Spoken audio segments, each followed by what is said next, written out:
qui établira le nouvel ordre mondial. Notre sujet de ce soir, celui de demain soir, l'effort inlassable de Dieu pour sauver tous les hommes. Mesdames et messieurs, vous devez savoir que vous êtes l'enjeu d'un conflit, un terrible conflit. Dieu désire vous sauver, mais il a un adversaire. Et lui, il désire votre Père. Demain soir, nous le verrons, ce sera la continuité de ce sujet de ce soir.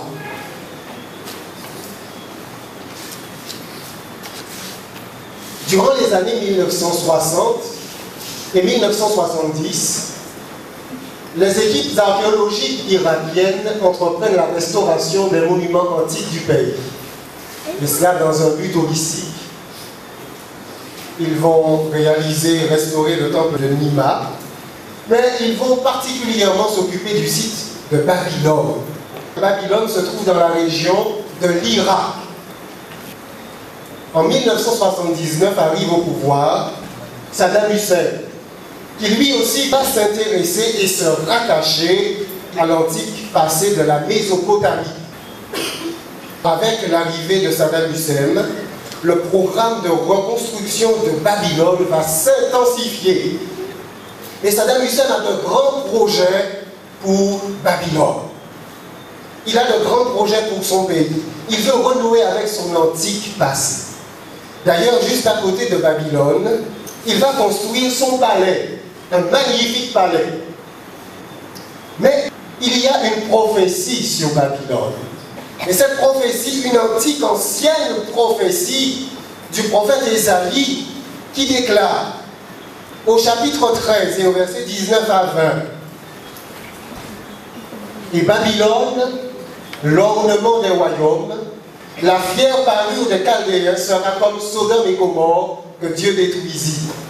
Elle ne sera plus jamais habitée, elle ne sera plus jamais peuplée. L'Arabe n'y dressera point sa tente, et les bergers n'y parqueront point leur troupeau. » Saddam Hussein et ceux qui sont avec lui ont de grands projets pour Babylone. Cela doit devenir un centre, un site touristique de renommée internationale. Mais la prophétie déclare, elle ne sera plus jamais habitée, elle ne sera plus jamais peuplée. Et la prophétie continue. Les animaux du désert y prendront leur gîte, les hiboux rempliront sa maison, les autruches en feront leur demeure, et les boucs y sauteront. Les chacals hurleront dans ses palais, et les chiens sauvages dans ses maisons de plaisance. Son temps est près d'arriver, et ses jours ne se prolongeront pas. Alors qu'Ésaïe dit cela, Babylone existe encore. Babylone n'est point encore détruite. C'est une puissance mondiale internationale. Les travaux ont commencé, et ce sont des milliers de dollars qui sont injectés dans ce travail de reconstruction. Le 8 août 1990, Saddam Hussein occupe le Koweït. Et alors va commencer l'opération Tempête du désert. Vous vous rappelez de cela? Nous sommes le 17 janvier 1991. La coalition internationale, à la demande de l'ONU, intervient militairement au Koweït et en Irak. L'on dit que près de 80 000 tonnes de bombes vont être déversées sur l'Irak. Ce sera plus que la quantité et le tonnage de bombes déversées sur l'Allemagne pendant la Deuxième Guerre mondiale. Et le 21 janvier 1991, c'est le retrait du Koweït. Saddam Hussein est arrêté dans sa reconstruction de Babylone, mais il ne savait pas. Donc ici, vous avez George Bush qui rend visite aux troupes qui sont stationnées en Arabie Saoudite. C'est le père Bush. Quelques années plus tard, en 2003, une deuxième opération. Cette fois-ci, non pas par le père Bush, mais par le fils Bush. C'est l'opération Libération de l'Irak. L'Irak est envahi. Saddam Hussein, comme vous le savez, est capturé. Il est exécuté. C'est la mise en place d'un nouveau gouvernement. Et le 1er mai 2003, eh bien George W. Bush déclare l'opération, la mission accomplie et terminée. Et vous avez ici des hommes, des soldats, des US Marines, devant les ruines reconstruites de Babylone. Dieu avait dit, et Babylone, l'ornement des royaumes, la fière parure des Chaldéens, sera comme Sodome et Gomorrhe que Dieu détruisit. Elle ne sera plus jamais habitée. Elle ne sera plus jamais peuplée. L'arabe n'y dressera point sa tente, et les bergers n'y parqueront point leurs troupeaux. La Bible est absolument étonnante et précise dans cette prédiction. Saddam Hussein avait manifesté sa volonté de se rattacher à son passé. Et il avait une grande vénération pour ses prédécesseurs, tels que Hammurabi, qui avait été l'un des premiers bâtisseurs de Babylone, et ainsi que Nabucodonosor. Or, ce roi Nabucodonosor, la Bible en fait allusion, sous le nom de Nebuchadnezzar. Et la Bible en fait allusion dans l'un des livres les plus étonnants qui soit de l'Ancien Testament. C'est le livre de Daniel. Et Jésus, dans les évangiles de Matthieu chapitre 24, verset 15, va faire allusion à Daniel. Il va déclarer, c'est pourquoi lorsque vous verrez l'abomination de la désolation dont a parlé le prophète Daniel, établi en lieu saint, que celui qui lit fasse attention. Donc encore à son époque, Jésus connaît Daniel, Jésus le considère comme un véritable prophète. Jésus invite ses disciples à lire la prophétie de Daniel avec attention, parce que des prophéties de ce livre doivent encore s'accomplir. Et effectivement, dans le dernier chapitre du livre de Daniel, et au verset 4, l'ange avait dit à Daniel, « Toi, Daniel, tiens secrète ces paroles et scelle le livre jusqu'au temps de la fin. Plusieurs alors le liront et la connaissance augmentera. » Ainsi, mesdames et messieurs, ce livre-là de la Bible, au cœur de la Bible, au centre de la Bible, a été écrit particulièrement pour l'époque de la fin des temps. Les prophéties y seraient scellées pendant des millénaires, mais à la fin des temps, elles seraient décellées, la connaissance augmenterait, on prendrait connaissance de ce livre-là et on pourrait comprendre les temps dans lesquels nous vivons. Mesdames et messieurs, Dieu existe. La Bible est un livre véritable.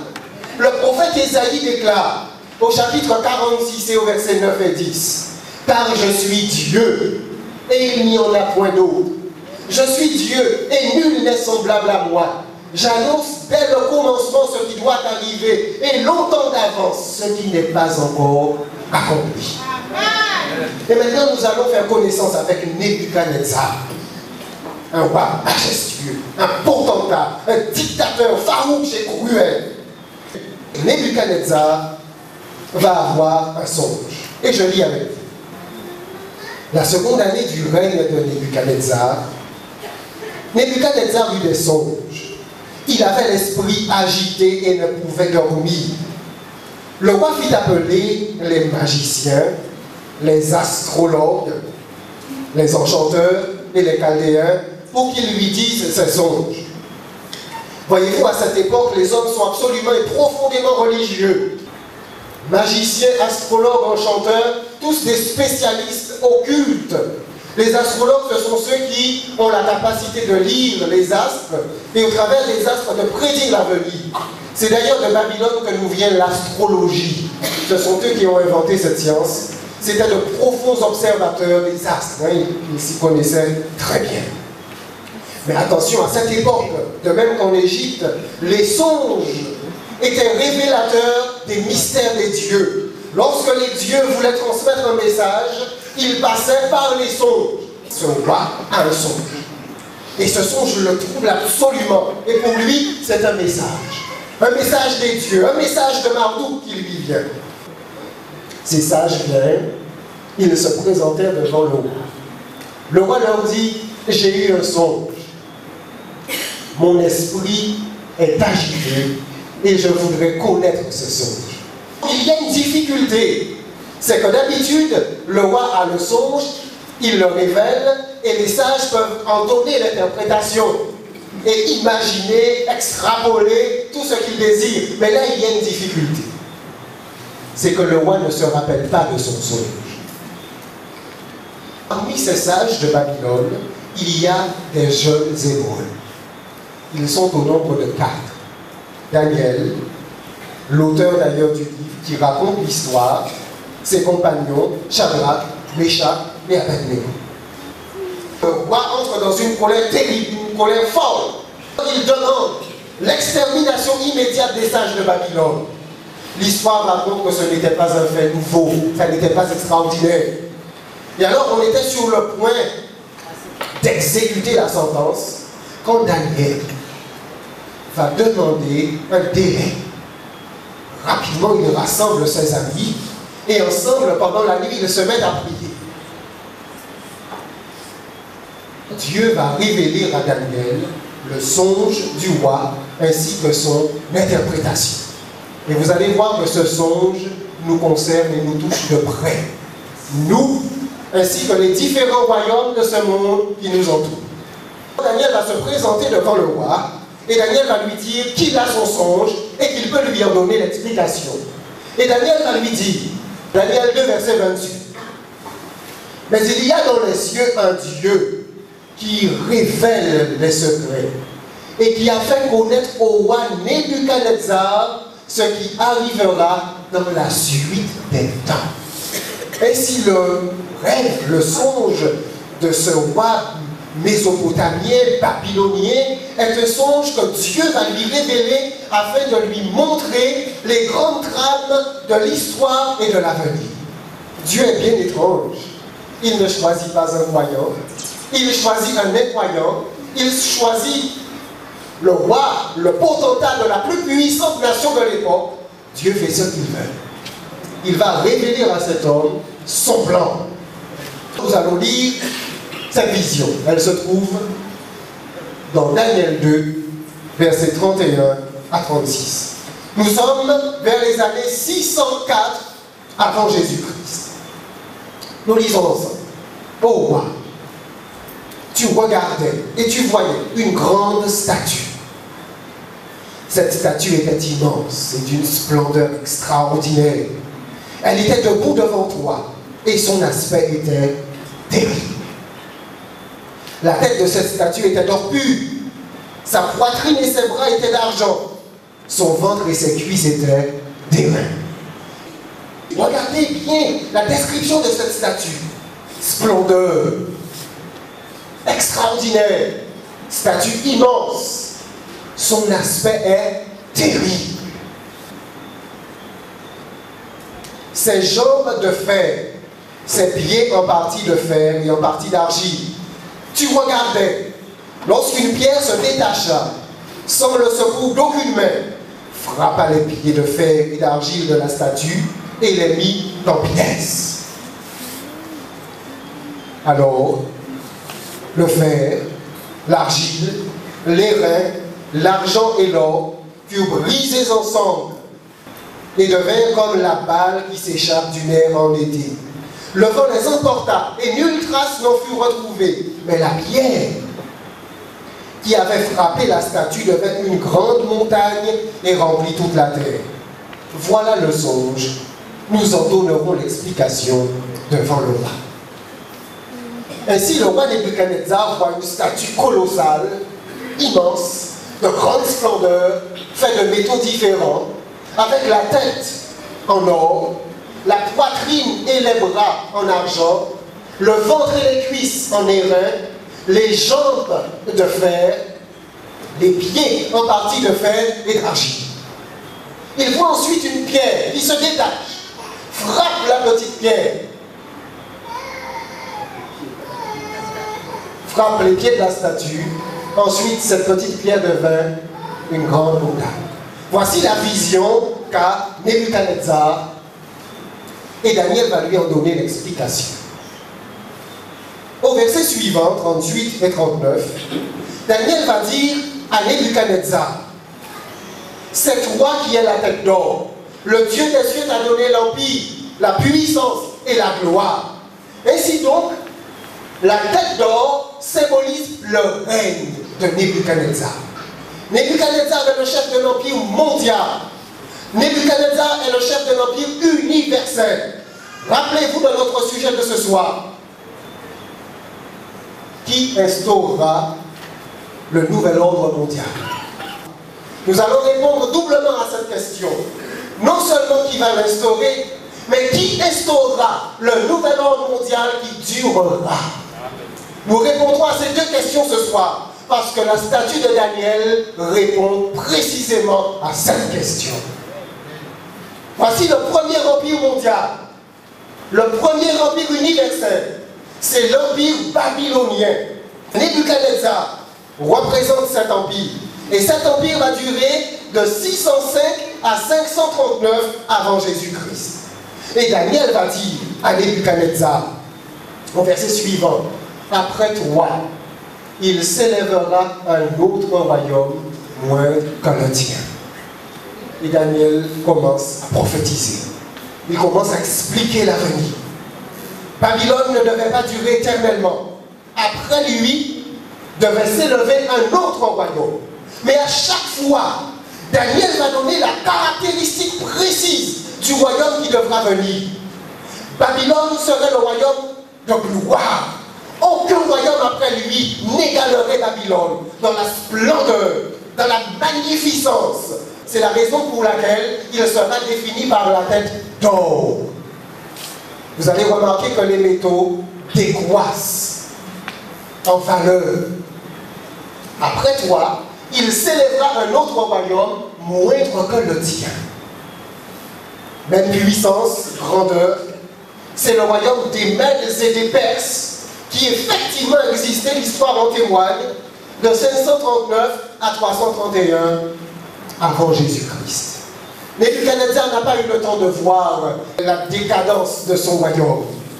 Son petit-fils Belshazzar, qui l'a succédé, par contre, lui a vu cela.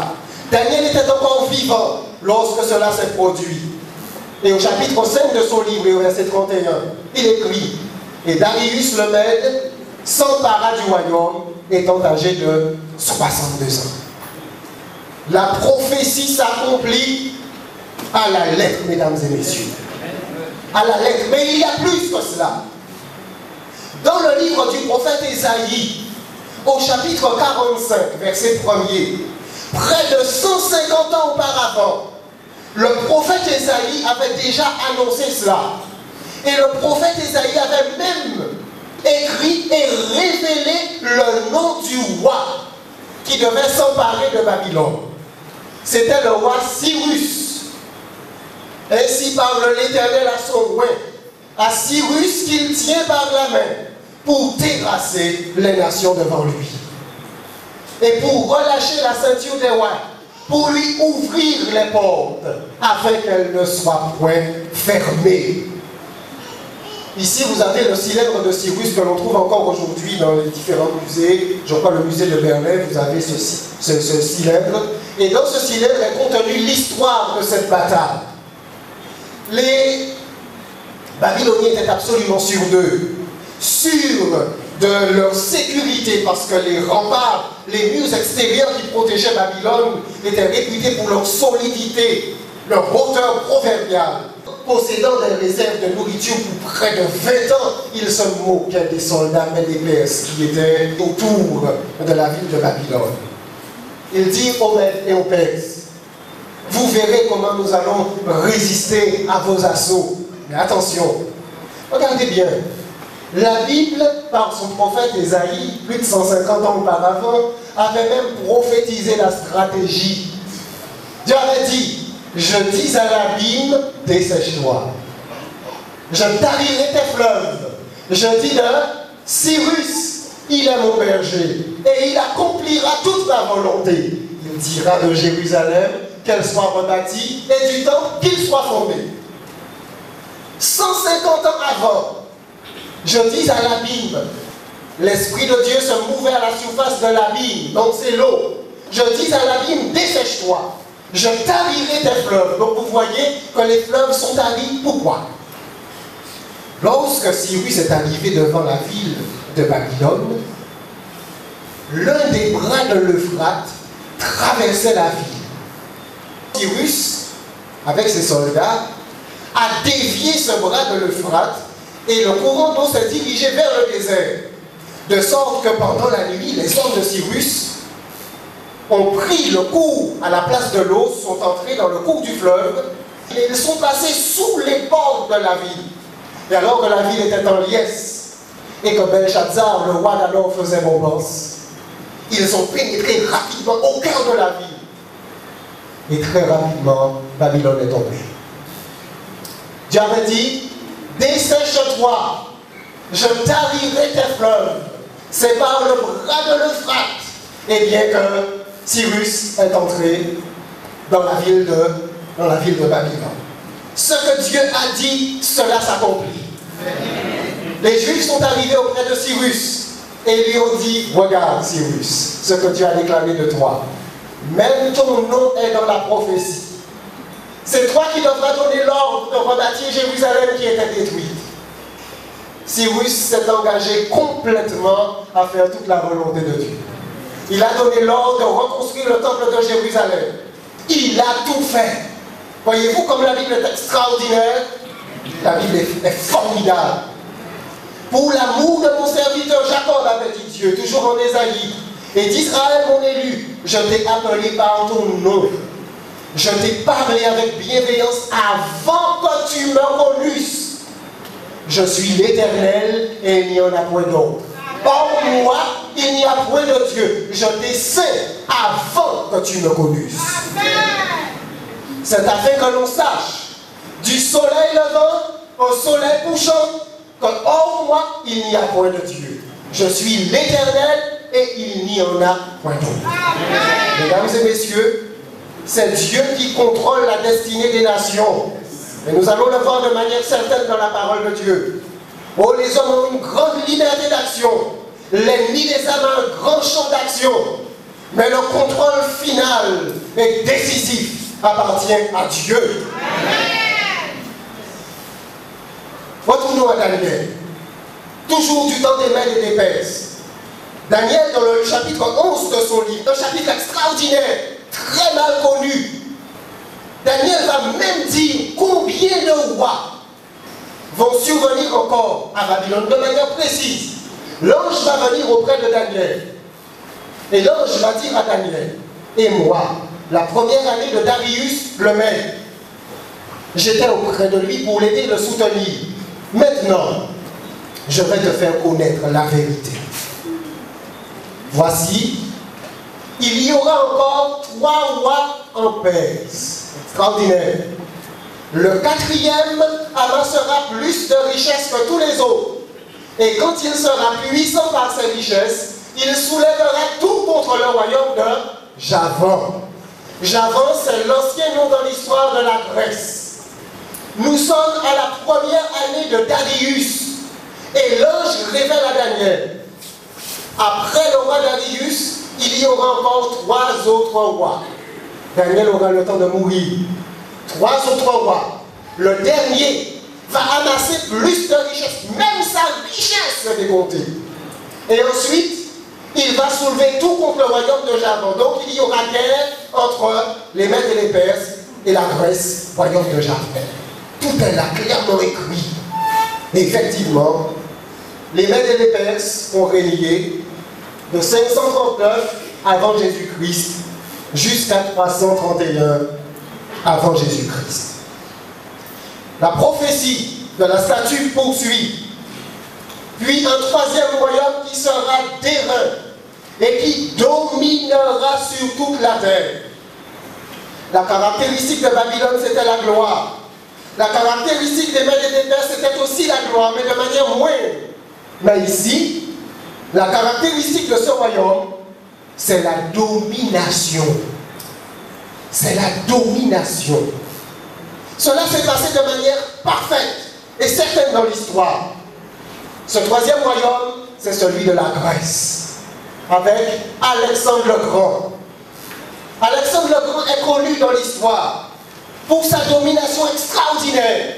Il a dominé le monde beaucoup plus que que ses prédécesseurs, beaucoup plus que Babylone, beaucoup plus que les Mèdes et les Perses.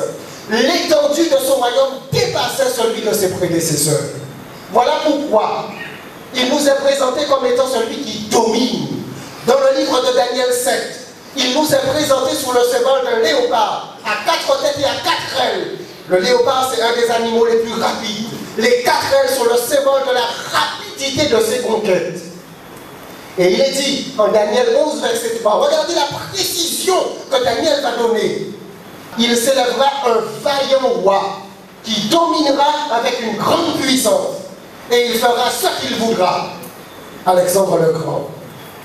Et lorsqu'il se sera élevé, son royaume se brisera et sera divisé vers les 4 vents des cieux, c'est-à-dire les 4 points cardinaux. Il n'appartiendra pas à ses descendants. Et il ne sera pas aussi puissant qu'il était, car il sera déchiré et il passera à d'autres qu'à eux. Alors qu'il était encore un jeune homme, Alexandre le Grand fut atteint d'une maladie, dont il mourut rapidement. Et que se passa-t-il? Son royaume ne passa pas à ses descendants. Il avait un fils qui mourut, assassiné. Mais son royaume passa entre les mains de ses 4 généraux, qui se partageaient le royaume en 4. La prophétie s'accomplissait à la lettre. À la lettre, de manière parfaite. La Grèce a dominé de 331 à 168 avant Jésus-Christ. Retournons à la statue de Nebuchadnezzar. Nous sommes en Daniel, chapitre 2, verset 40. Il y aura un 4e royaume, fort comme du fer, de même que le fer brise et rompt tout. Ce royaume, c'est l'Empire romain. Remarquez, la caractéristique de ce royaume nous est donnée. La force, son matériau, c'est le fer. Les Grecs avaient la maîtrise de l'airain. Mais avec l'Empire romain, eh bien, ils avaient la maîtrise du fer. Tout chez les Romains était de fer. Leur discipline de fer, leurs armures étaient de fer, leurs armes étaient de fer. Daniel avait donné la caractéristique essentielle de cet empire. Et Daniel ne se trompait pas. C'était un 4e royaume fort comme du fer. Mais remarquez quelque chose, mesdames et messieurs. Ce sont des royaumes humains. Mais certains sont des dictatures, d'autres sont des républiques, comme par exemple l'Empire romain, d'autres sont des monarchies. Chacun a le temps de manifester les principes qui l'animent. Les hommes ont le temps, en fonction de leurs différents systèmes politiques et de gouvernance, de manifester l'esprit qui les anime. Et chacun a son temps. Et là, nous sommes du temps de l'Empire romain. Rome a existé de 168 avant Jésus-Christ jusqu'à vers le milieu du 5e siècle après Jésus-Christ. C'est le 4e empire mondial. Aucun ne dure, aucun ne dure. Et c'est là que ça devient intéressant. Et que ça va nous concerner de près. Et comme tu as vu les piliers et les orteils en partie d'argile de potier et en partie de fer, ce royaume sera divisé. Avez-vous remarqué, Daniel ne parle pas de 5e empire. Il parle de la même puissance. Mais il va y avoir une transformation dans les jambes de fer. C'est-à-dire qu'au niveau des pieds, il va y avoir un manque de cohésion. Il va y avoir une transformation. Et la transformation, ce sera l'adjonction d'un autre métaux, l'argile. Mais c'est le même royaume. Ce royaume sera divisé. Et Daniel nous donne la caractéristique de ce dernier royaume. Il nous a donné la caractéristique de chacun des royaumes précédents. Et là, il nous donne la caractéristique de ce royaume. Quel est-il? Ainsi donc, vous avez l'Empire romain qui s'effrite, qui se scinde et qui va donner les pieds avec les différents orteils, un ensemble de royaumes divisés. Que nous apprend l'histoire? Eh bien, l'histoire nous apprend que sous la poussée des barbares, l'Empire romain qui se corrompait déjà n'a pas résisté. Ces barbares ont donné, l'Empire s'est effrité et a donné ce que nous connaissons aujourd'hui, les anglo-saxons, qui ont donné les Anglais, les Francs, qui ont donné les Français, les Suèves, les Portugais, les Visigoths, les Burgondes, les Hérules, les Lombards, Italiens, etc. Ce sont ces différents empires, au nombre de 10, qui ont donné les nations modernes que nous connaissons aujourd'hui, les nations de l'Europe. 3 d'entre eux sont tombés, la prophétie nous l'apprend. Nous résumons les empires de la prophétie. Le premier, la tête d'or, Babylone. Le deuxième, la poitrine d'argent, les Mèdes et les Perses. Troisième, les cuisses d'airain, la Grèce. Quatrième, les jambes de fer, Rome. Et dernier, les pieds en partie de fer et en partie d'argile. Symbole parfait de l'Europe divisée, symbole de nos nations modernes d'aujourd'hui. La signification maintenant. Et comme les doigts des pieds, voyez-vous, les doigts des pieds, il pointe sur les doigts des pieds. Et comme les doigts des pieds étaient en partie de fer et en partie d'argile, ce royaume sera en partie fort et en partie fragile. Les nations que nous connaissons aujourd'hui, certaines sont puissantes et d'autres sont moins puissantes.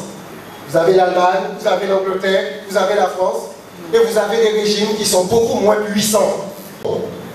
Parce qu'ils se mêleront par des alliances humaines. La caractéristique de ces nations, Daniel le voit depuis 604 avant Jésus-Christ, ce sera la recherche d'alliances. Des alliances de tout genre. Ils se mêleront par des alliances humaines.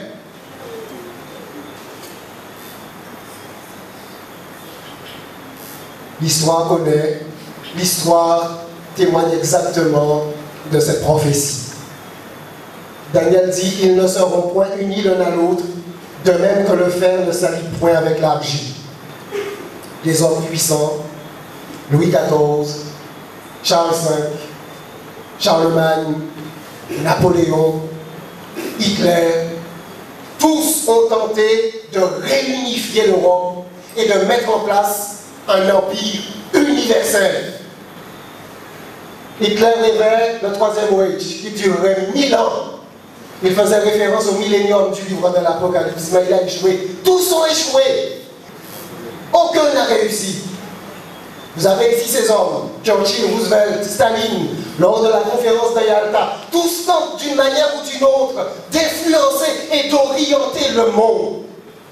Mais Dieu déclare, ils ne seront point unis l'un à l'autre, de même que le fer ne s'allie point avec l'argile. La caractéristique de nos nations d'aujourd'hui, nos nations modernes, c'est une recherche extraordinaire d'unité. La prophétie ne se trompe pas. Comment Daniel pouvait le savoir? Comment il pouvait l'écrire? Comment il pouvait savoir que nos nations chercheraient une Europe unie? You won't make tongues, one voice.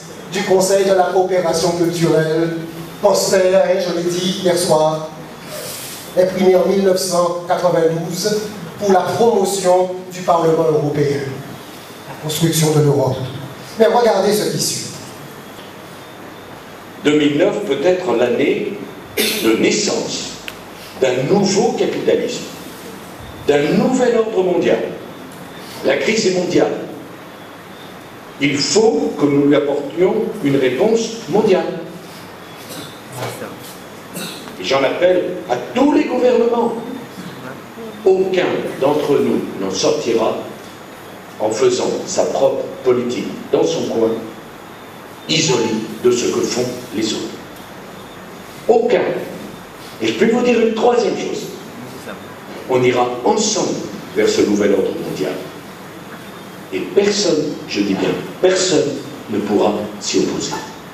Car à travers le monde, les forces au service du changement sont considérablement plus fortes que les conservatismes et les immobilismes. C'est clair. Il dit ici clairement, les forces au service du changement sont plus fortes que les immobilismes et les conservatismes. Mesdames et messieurs, il y a des forces maintenant qui agissent à tout niveau. Au niveau économique, au niveau politique, mais également au niveau religieux. Nous n'avons pas encore parlé de cela, mais nous en parlerons. Il y a des forces qui s'activent actuellement, de manière particulière, pour que le monde puisse devenir un. La prophétie nous présente cette recherche d'unité, cette recherche profonde d'unité. Nous le verrons, tant dans les médias que dans la prophétie biblique, cette tendance profonde vers cette recherche d'unité. Mais ils ne seront point unis l'un à l'autre, de même que le fer ne s'allie point avec l'argile.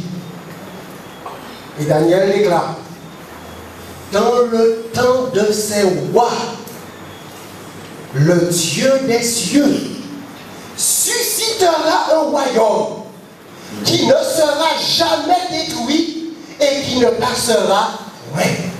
C'est dans le temps de ces derniers rois. Avez-vous remarqué? Ça n'était pas possible du temps de Babylone. Ça n'était pas possible du temps des Mèdes et des Perses. Ça n'était pas possible du temps de la Grèce. Ça n'était pas non plus possible du temps de l'hégémonie de l'Empire romain.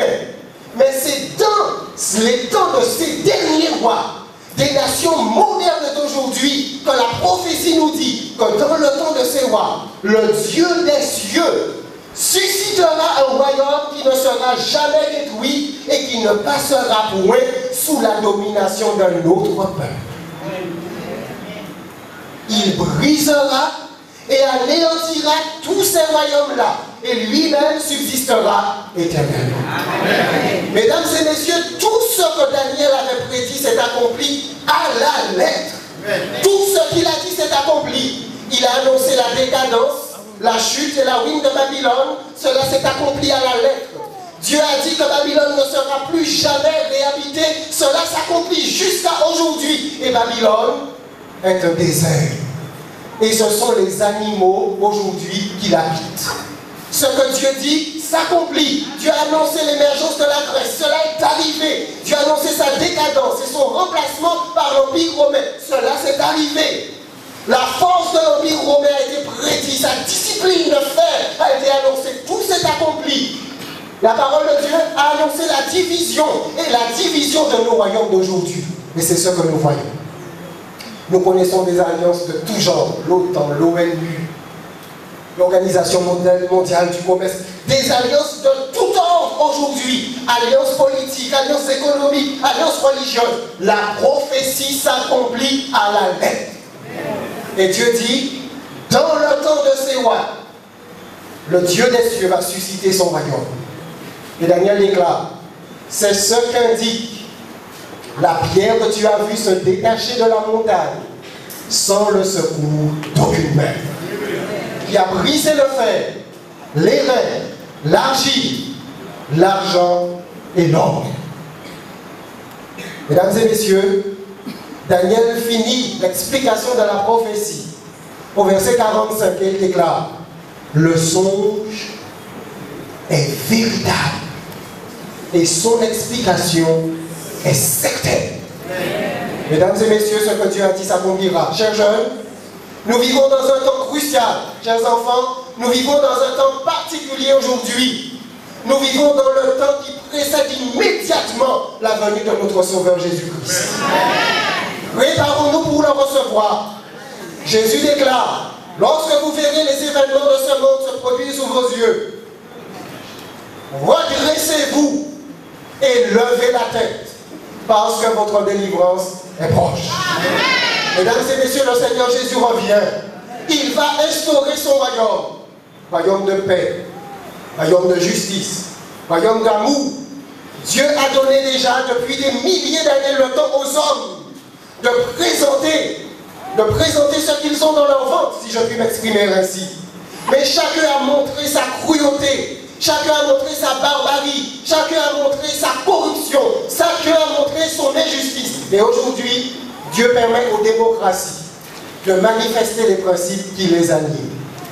Et la prophétie parlera de cela, et nous le verrons encore au cours de nos conférences. Je vous donne rendez-vous pour demain soir, si Dieu le veut. Parce que Dieu n'annonce pas ces événements sans préparer un peuple. Dieu n'annonce pas son proche retour sans vouloir que le plus grand nombre se prépare et soit sauvé. Rappelez-vous de la première venue de Jésus. Jésus devait venir, Mais Jean le Baptiste a été envoyé afin de préparer sa venue. Et Jean prêchait près du Jourdain en disant, repentez-vous car le royaume des cieux est proche. Et les gens venaient en grand nombre, confessant leurs péchés, se faisant baptiser, ils se préparaient pour le royaume de grâce qui devait venir au travers de Jésus. Demain soir, nous verrons l'effort inlassable de Dieu pour sauver tous les hommes. Demain soir, nous le verrons, la bataille titanesque qui se livre pour vous. La bataille extraordinaire, titanesque qui se livre pour vos âmes, pour que vous soyez sauvés. Soyez présents demain soir. Que le Seigneur vous garde d'ici là. Que le Seigneur vous bénisse. Que le Seigneur s'occupe de vous. Qu'il mette sa protection autour de votre famille.